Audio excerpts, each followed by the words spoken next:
You're listening to the Baumbastic podcast with Andrew Ellis on Inside Arkansas. What's going on, everybody, and welcome back to the Baumbastic podcast presented by Inside Arkansas and hosted by Andrew Ellis. As you guys know, today's Baumbastic postseason podcast is brought to you by Hickey and Hole Law Partners here in Arkansas, where they handle matters such as divorce, custody, criminal, civil litigation, and more. It's Hickey and Hole Law. Things are about to get better, and things are about to get better on the Baumbastic podcast because our crown jewel of guests is in the building. Daniel Shi is back to join us. We talked to him before Arkansas's Fayetteville Regional, which went very well. Daniel, how are we? Doing good? We're doing good, but surely I can't own the title of crown jewel guest. Come on now. Well, you're definitely the most frequent returning guest. I don't know who else would top you. I mean, we've had some good ones. Gabe Yackel is probably going to be our richest long-term guest, but I don't know. Definitely. I think for now you're definitely the fan favorite guest. If I do say so myself. By the way, I do want to give you credit because last time we spoke, you spoke about Creighton and how they were the biggest threat in the Fayetteville Regional, which you very much were proven right with. Were you proud of how your Blue Jays represented you this weekend? I certainly think they made the 3 and the 4 seeds really made great showings of themselves. I think Creighton proved why there probably should have been more than one Big East team in the field. And North Dakota State, man, I think it's a great story that maybe went under the radar for the rest of college baseball just because there's so many teams during regional weekend. But, if really probably in terms of numbers and statistics, the worst team in the regional, in the tournament, and 20 wins can, make that good of an account for itself. That's only good for baseball and the depth of college baseball and where it wants to go moving forward. Yeah, we can barely get attention for the top teams. We damn sure we're like 17 years away from America really falling in love with some of these 4 seeds. At least the ones that don't advance. Every now and then you get a Oral Roberts or a Stony Brook or whoever. But we're going to talk about a little bit about last week, but mostly we're going to be looking forward to next week, or I guess I should say just a few days from now, Arkansas versus Tennessee getting going in the Super Regional. But before we do that, I want to tell our listeners a little bit more about our friends over at Hickey and Hole Law. Divorce and custody cases are too important to try and face alone. Let Hickey and Hole Law provide you with persistent and diligent representation to help guide you through the process. They have handled thousands of family law cases and have experienced nearly every scenario that comes up. They push the case forward for their clients, advocating for them in a diligent and consistent manner from start to finish. Hickey and Hole Law have offices across the state of Arkansas. If you're in Fayetteville, Fort Smith, Little Rock, and Mena, or anywhere around them, you can call them today at 479-434-2414, or you can check out their website, which is right above our heads, hickeyandhole.com, or scan the QR code at the top right of your screen. It's Hickey and Hole Law. Things are about to get better. So, Daniel, after a week of play for the Arkansas Razorbacks in the NCAA tournament, they got over the hurdle of losing that game to, facing elimination and all that, and kind of, I don't want to say exercise some demons, but at least got allowed the fan base to exhale a little bit. I think we all agree it couldn't have gone much better for Arkansas in terms of just going according to the schedule. They took care of business. After watching them play for 3 games, were you, I guess, I want to gauge your level of impression. Like, were you really blown away by their performance? Was it kind of about what you expected? They just kind of took care of business, or were you, maybe underwhelmed by certain things? I think I was, very impressed given the carnage that kind of happened around them, which I guess is the most Arkansas thing ever. That in years before, when you see all these other seeds advance, and then, the one year that I think, if I remember correctly, this is the most hosts that have lost since they moved to this format in '99, and Arkansas was maybe only one of 2 or 3 seeds that didn't have to play on the final day that hadn't already been eliminated by then. So really, I think nowadays, we know how hard, like Dave talked about it after they won Creighton, like he's been on all sides of it. We know how hard it is to win a game. Like, this was a regional with 3 teams with 40 wins, and they really never felt like losing one of those Creighton games. It felt like Creighton probably especially early in that first game, I would even say, there was a moment where you were like, oh, like you did at least probably could have made it tight at some point, but again, really no real fear that they were going to drop one of those games against the Blue Jays. And do you feel like that's more an indication of the improvement and how much better this Razorback team is compared to maybe the past two in certain aspects? Or do you think it was maybe just a weak field or maybe just a little combo of both? Definitely a combo of both. I think they could have drawn a much more difficult 2 seed, which again, like we have joked in private that next year, whoever is the 2 seed in the Fayetteville Regional, presuming that we have one, as we do most years more often than not, that the 2 seed probably will be asked to be sent somewhere else. Yeah. So it goes sometimes. Yeah, well, you mentioned some of the teams that were either facing elimination or got eliminated, of which there were many. Well, Tennessee was one of those teams facing elimination, had to finish up their regional with a Game 7 on Monday. They take 2 of 3 in the Chase Burns Bowl with Wake Forest there. Really competitive, really fun to watch. I mean, there was a lot of people that were watching Monday night. I know they made waves for multiple different reasons. I don't know. Obviously, I know you were covering the Razorbacks, covering the entire Fayetteville Regional. But how much? I'm assuming you at least, I don't want to say watched most of it, but we're at least paying attention to it, kept an eye on it. Anything that jumped out at you from Tennessee's series, or at least some of the storylines coming out of it? Yes, I'll just point out one thing before I answer your question. Is props to the 2 Arkansas teams, Arkansas and Arkansas Little Rock, for being involved in 2 of the least drama-filled regionals in terms of off-the-field chaos, as the rest of the SEC kind of just crumbled around them. And you can look up these storylines on your own time if you're not already familiar with them. But props to those 2 teams and those 2 regionals for not making it any more than college baseball, even though we love some good old drama. But yeah, I think Tennessee, the biggest thing for me is just, it looks like to me anyway that Marcus Phillips has finally figured out his stolen base problem, which I think is probably a huge thing for Tennessee moving forward. We kind of saw it at the to start against Arkansas, and Arkansas is not a huge base running team. They never will be. But him being able to figure that out, and then of course you just knew, and we're seeing it. I feel like we saw it more. Maybe I'm just making it up because recency bias and confirmation bias, but there were a lot of aces that came in Game 7, and they all pitched incredibly well. So, we will see if that has any bearing this week on the Super Regional, but, I don't expect, a scenario like that to happen again, but you never know, and it just shows that when teams need outs, they're going to go to their A-arm.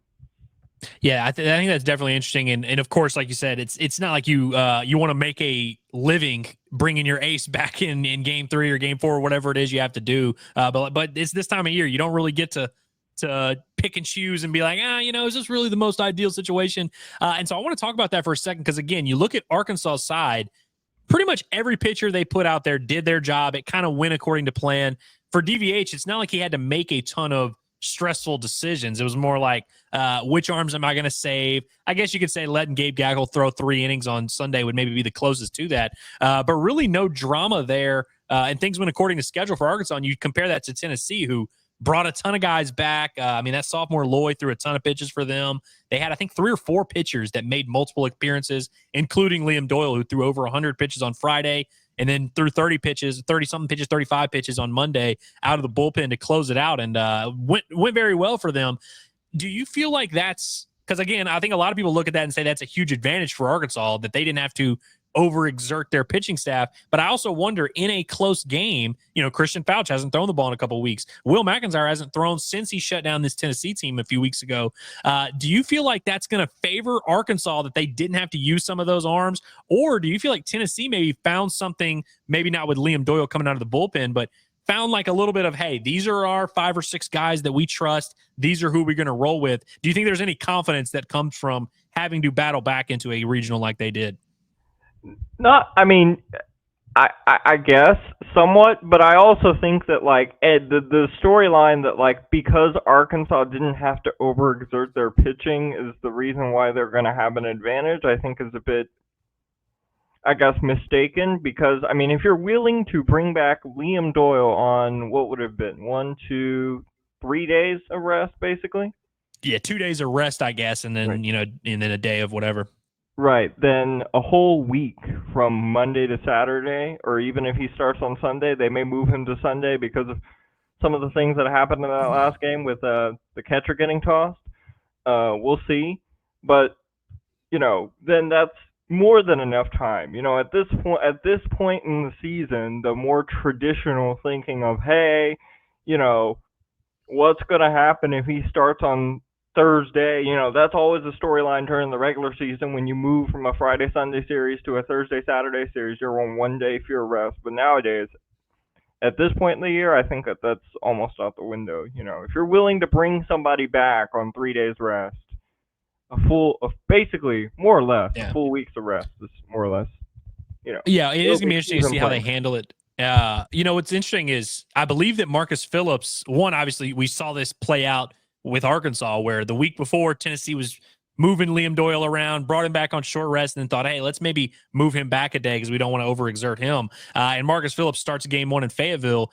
The catcher who will be catching for Tennessee has caught Marcus Phillips several times this year. And so I think that's going to be a factor, like you mentioned, with Cannon Peebles being suspended for game one. And Cannon Peebles, for those that don't remember, crushed against Arkansas, had like his career weekend at the plate. And so that's certainly a factor. I want to play a game with you, Daniel Shi, regarding some starting pitchers in this Arkansas-Tennessee series. But before we do that, I want to talk to everyone about our friends over at Radiant Elements Medical Spa. There's no doubt that tough workouts deserve a tough recovery. At Radiant Elements Medical Spa, their deep tissue sports massage and infrared sauna help you bounce back faster, hit the weights harder, and stay in the game. And for some of you guys that maybe don't want to do self-care because you think it's too lame and girly or whatever, well, you're wrong. But if you want to get that special gift for that special someone or that special occasion, Radiant Elements Medical Spa have all different types of packages and services that make it the best gift ever. You can check them out in the Weddington Plaza right next to the Lion's Mane, or book an appointment online with the QR code in the top right corner of your screen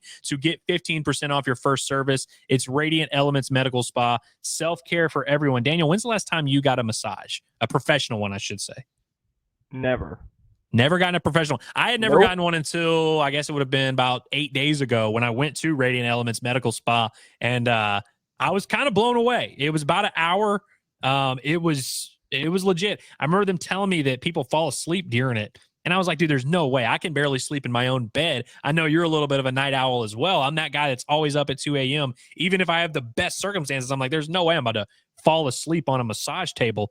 I was like this close when they finished up the massage. It was like, all right, Andrew, I'm all done. I was like, whew, I was starting to doze off a little bit. It definitely made me feel better. And that night I slept like a ton of bricks, man. It was for real. So we'll maybe have to hook you up, send you over to Radiant Elements Medical Spa. So I said I wanted to play a game with you. So here's what I'm gonna do.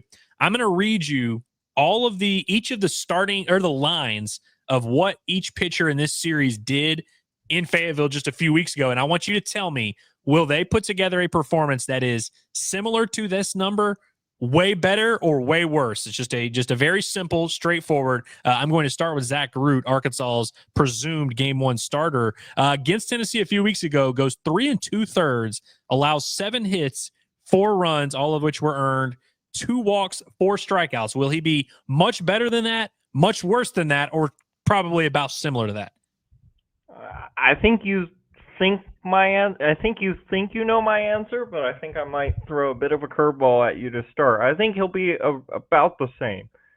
I think what's interesting is we're gonna have back-to-back day games on day 1 and day 2, and we saw really the ball really likes to. I mean, people who have been to Baum, and I've been to Baum 3 years now, we know this. The ball really, really likes to carry in the daytime, and the ball is really, really going to carry this time of year. And I feel like if Arkansas is kind of still in the game, despite Zach Root giving up a few runs, then the leash might be shorter than some people think, given that, it's like the bullpen depth is only depth if you use it, so it's like if you're going to force your hand and stick with Zach Root through 6 innings no matter what, then it's like, what's the point of having, 7 or 8 bullpen arms that you can use if you're not going to try and use them? And you'd assume, maybe not. You'd assume Gage would start game 2. So it's like, do you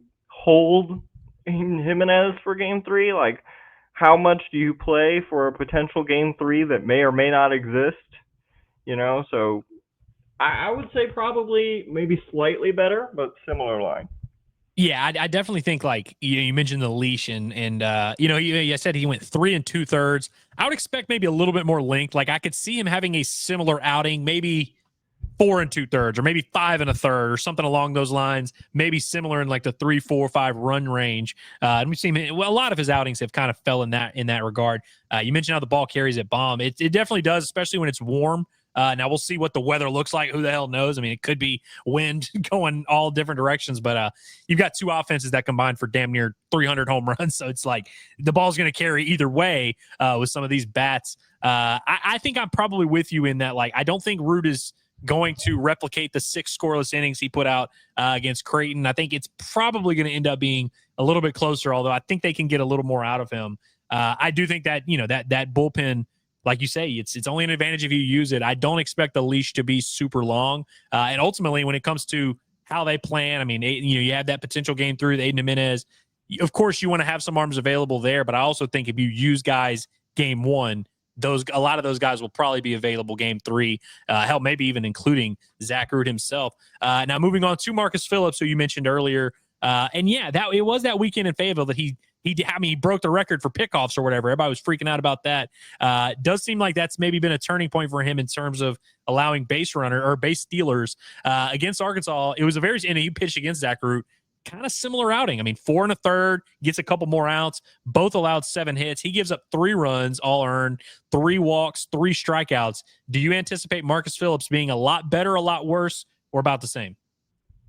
I would say about the same, but maybe a little bit better than Root. I just think, to me, and this is the first thing I asked Tony Vitello. I still remember the very first thing I asked Tony Vitello, because for those of you who keep a sharp eye, I'm not really in the regular season. I wasn't at Dave's post-game press conferences the last couple of weeks because I kind of took over the role to run down to the concourse and talk to the visiting coach. And I remember asking Tony about Marcus Phillips and if there was anything he figured out. And he basically said that they just basically tried to vary his look back to first base as much as humanly possible. Like, literally make up as many moves to first base as they could just to confuse the hitters. And it worked. I mean, the game took damn near 4 hours, and, who knows how entertaining that was for everyone to watch. But hey, of all the things that a team can do to slow down the game, I feel like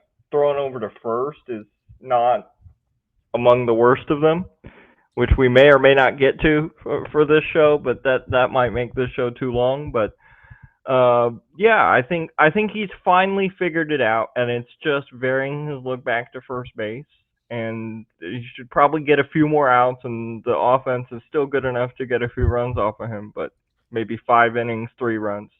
What's interesting about this, and by the way, Marcus Phillips' regional start went 6 innings, allowed 3 runs, had to battle a little bit, like pretty much had base runners on every inning. I think he also walked 3 guys. I think that the base stealing thing, you talked about how Arkansas is not a huge base stealing team. I don't know if that's necessarily like a huge factor, one, because Arkansas doesn't run much. So I don't know if like Marcus Phillips throwing over to first a bunch is even a positive development for Tennessee, because I don't think Arkansas is going to be super aggressive on the base pads. And as we know, sometimes when you watch this Arkansas lineup hit against other teams, it's like a grind to get outs. Like every out feels like a big deal. You're like breathing a sigh of relief. And so I wonder if that maybe adds a little bit of stress for a guy in Marcus Phillips that I know Tony Vitello has spoken publicly about him needing to have that self-belief, and he needs to view himself as a number 1 guy. And he pitched pretty well against Arkansas.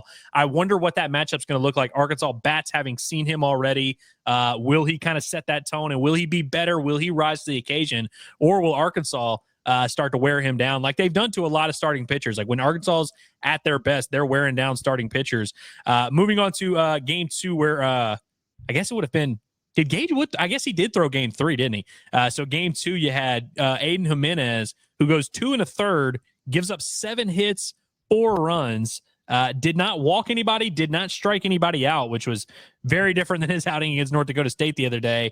And I believe that had to be the other day where I guess he set a career high for walks. Do you expect Aiden Jimenez, if he pitches, we're assuming that he's probably going to be the game 3 guy, would you expect him to be a lot better, a lot worse, or about the same?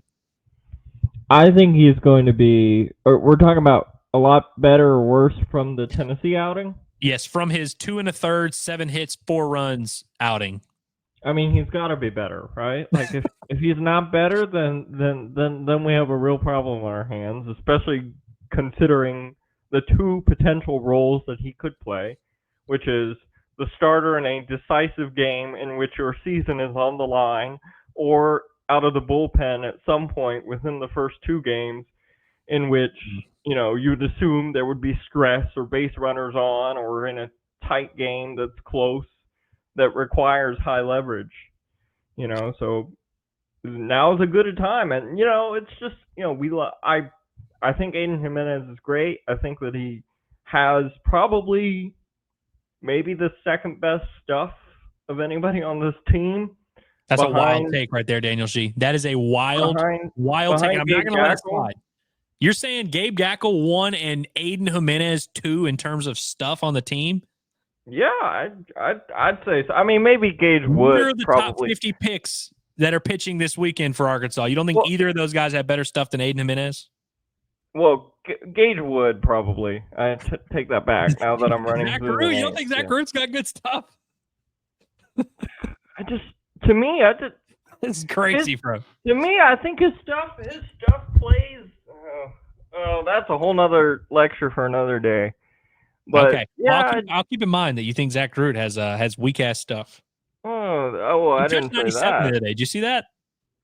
Yeah, he did. He was chunking the other day, obviously. And look, I'm not saying Zach Root has overpowering dominant stuff, but I do think when you put it all together, the arsenal plus changeup, lefty, mid-90s fastball, big curveball. Jimenez has hit 95, 96 as well, and yeah.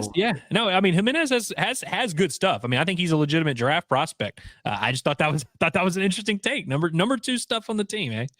Yeah. Well, anyway. Yeah, but his ERA has jumped quite a bit since kind of that middle part of SEC play. So now is as good a time as any for him to kind of rediscover his old form from a couple weeks ago.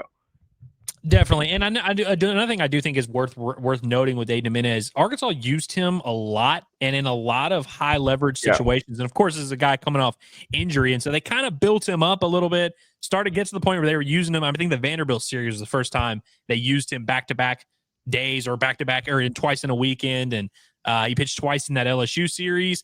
I wonder if maybe there's an overcorrection where maybe he wore down a little bit, but he hasn't had super lengthy. I mean, he threw 62 pitches the other day, which is nothing to scoff at, but it's not like it was – you'd rather throw 60 straight pitches than throw 28 on Friday and then 30 on Sunday or whatever. I wonder if maybe there's going to be another overcorrection where it's like, all right, and now he might get extra rest as well because he threw Friday at 2 p.m. If he does start game 3, it would be, you know, Sunday or Monday at whatever time.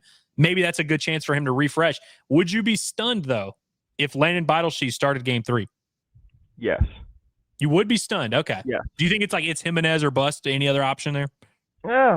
Yeah, I think so because Landon Beidelshie. I'm not saying he's not going to be a factor at all this weekend, but the one issue with Landon Beidelshie has been the home run, and this Tennessee lineup can absolutely whack the living crap out of it. This is the first time in Arkansas history that 7 players have hit 10 or more home or I don't want to say history, at least in the DVH era, that 7 players have hit 10 or more home runs. Tennessee has done that for fun the past couple of years. I mean, they have had, they had 5 20-plus guys on that national championship team? I don't know, but I know the whole lineup hit 10. It was a lot. They hit a lot of home runs, and they hit a lot of home runs again. And I don't know, to bring in one of the most home run prone pitchers, I mean, it is what it is. His numbers are fine. He's a good solid piece, but to start him in a season on the line type of situation feels a bit much. Well, even in his outing against Tennessee a couple weeks ago, which he did, I thought he threw the ball. That was when he first moved to the bullpen, of course.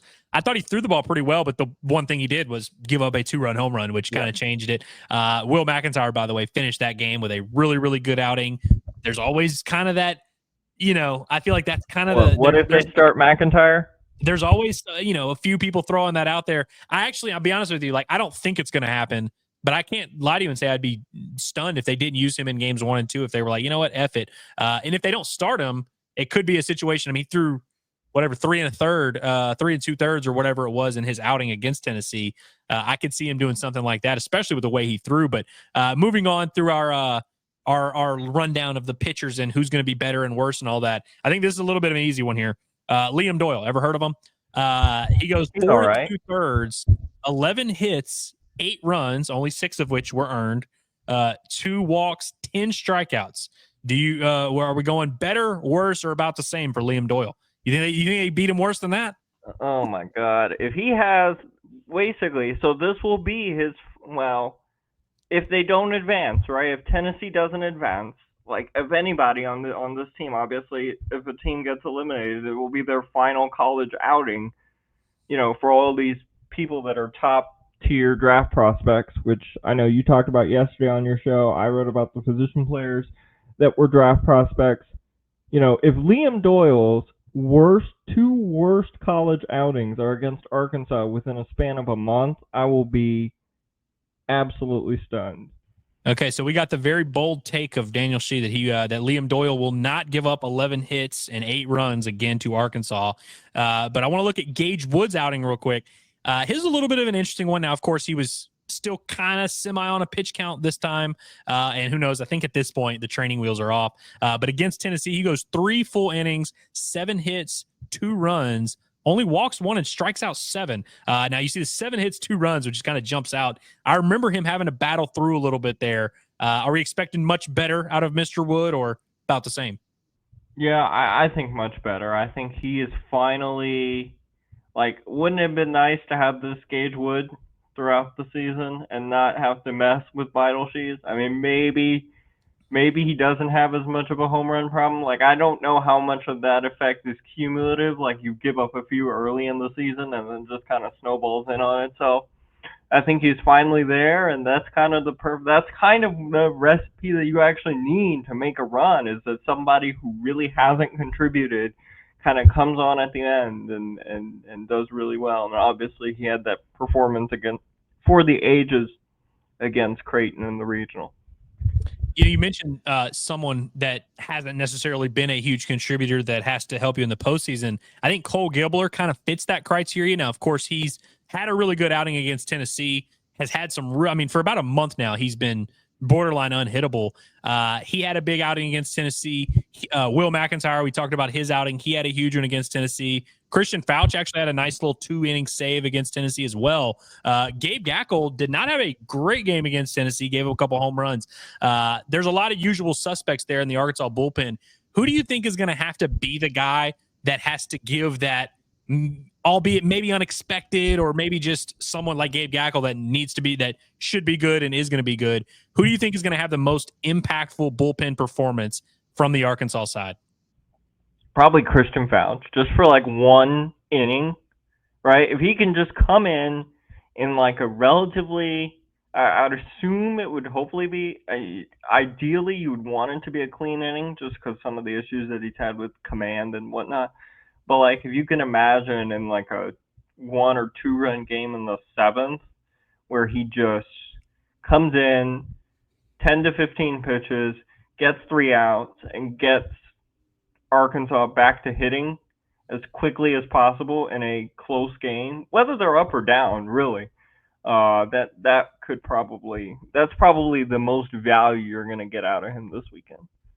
Yeah, no, I think that's a good pick. And of course, we didn't get to see him pitch last week. Threw the ball really well in Hoover. He's another guy that I would say, as much as we talk about Christian Fauch and his ups and downs, if you look at it really since that Georgia outing where he struck out 5 and I think he had 5 outs and struck out 5 or whatever, he gave up a couple runs against A&M, but really since that Georgia outing, he's been a much better, more consistent pitcher. Of course, never going to be confused for Greg Maddux from a command standpoint, but I think for what he's asked to do in that situation you just described is the kind of situations Arkansas likes to use him in, small workload, high leverage. I could see him thriving, and I'll be interested to see. I think when you get good Fauch, this Arkansas bullpen starts to look pretty scary.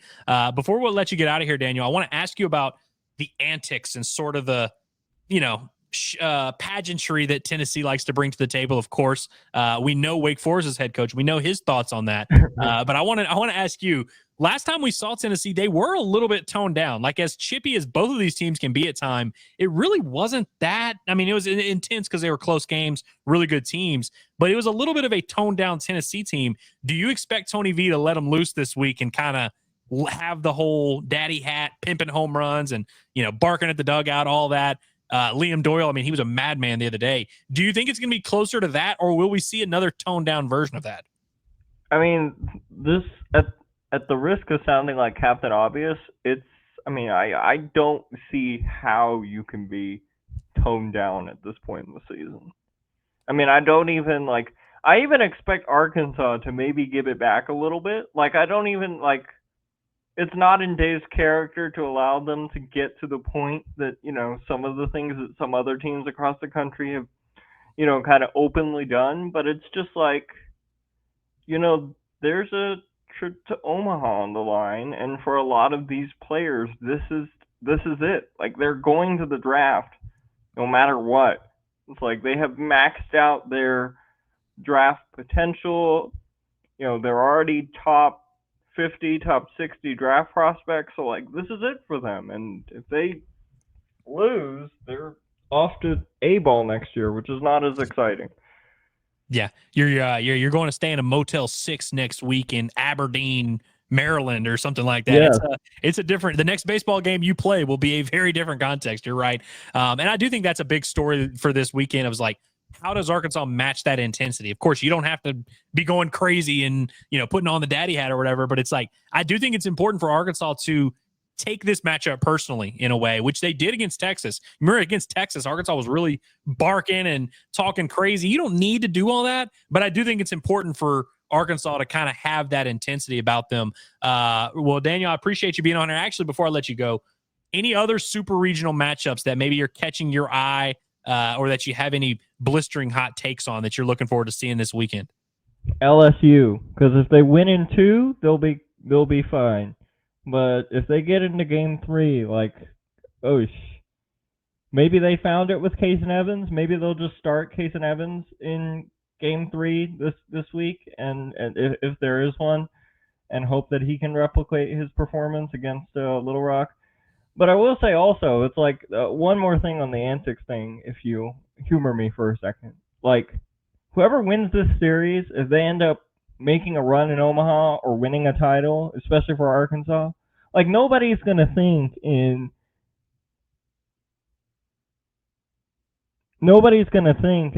a few years that because you're good. That was a phone call from Hillary that I had to, that it was about dinner that I was like, I couldn't not answer this one. So okay. I muted it. You're all good. You're good. I didn't mean to distract you. Right. But if either of these teams makes a run out of the super regional into Omaha, unless they wins the title, nobody's going to think in 4 or 5 years, well, remember that time? Remember during, Tennessee's national title, it was because Arkansas had extra antics in the super regional that they won, and vice versa, So it's kind of like, I'm not saying that you do anything to win those kinds of things, but, I think in the grand scheme of things, we make a bigger deal out of the antics in the short term because it's fresh in our mind than if we would, down the line. No, you're definitely right about that. And in terms of Case and Evans, I would imagine they do start him game 3. By the way, don't you think he kind of looks like young Tony V? Case and Evans? Yeah, he's got the very what's the term I'm looking for here? He takes care of his facial hair very well. Yes. He looks like a little young Tony V. And I mean, I think he grew some hair on his chest on Monday night. It looked like. We'll definitely, I think there will be a lot of Hog fans that keep their eye on that LSU West Virginia series for obvious reasons. And I do think, you look around the country, I think Florida State, Oregon State is going to be a big one. Two big fan bases, two teams that really didn't, are actually supposed to be meeting. A lot of these super regional matchups are chaotic. I mean, Murray State, Duke, or whatever. There's not many where it's kind of just business as usual. I think in terms of just storylines, in terms of just attention, I mean, obviously Arkansas is going to be on ESPN. Arkansas is the main event. Like everyone in the country, when their team's not playing, is going to be watching Arkansas. And I think I know why all Hog fans don't love the idea of getting their season, the potential of Tennessee ending their season. But I think from an eyeballs, from a platform, from a program relevant standpoint, I think there's a lot to love here about this situation for Arkansas. And ESPN agrees with you because they sent their three-man booth, college baseball, Tom Hart, Chris Burke, and Kyle Peterson will be on the call this weekend, which kind of goes to your point. Yeah. I'm sure Hog fans are totally going to respond well to Chris Burke calling the game of Arkansas, Tennessee. I'm sure they will not be tweeting about how much he sucks and how he's 5'3". I shouldn't be talking about Astros legend Chris Burke like that. But seriously, Daniel, I appreciate you for joining me once again. Hopefully I'll see you at Foghorns this weekend. We're going to be right back there. It's going to be a lot of fun. So if you want to meet Daniel Shi, pull up at Foghorns. Potentially he'll be there. But he does a great job covering the Razorbacks, and we look forward to reading his coverage. Daniel, you're the man. I appreciate you. It's been another brilliant edition of the Baumbastic podcast. Everyone have a beautiful, Wednesday night? Yeah, Wednesday. Appreciate everyone listening. Goodbye. Until next time. Absolutely. See y'all later.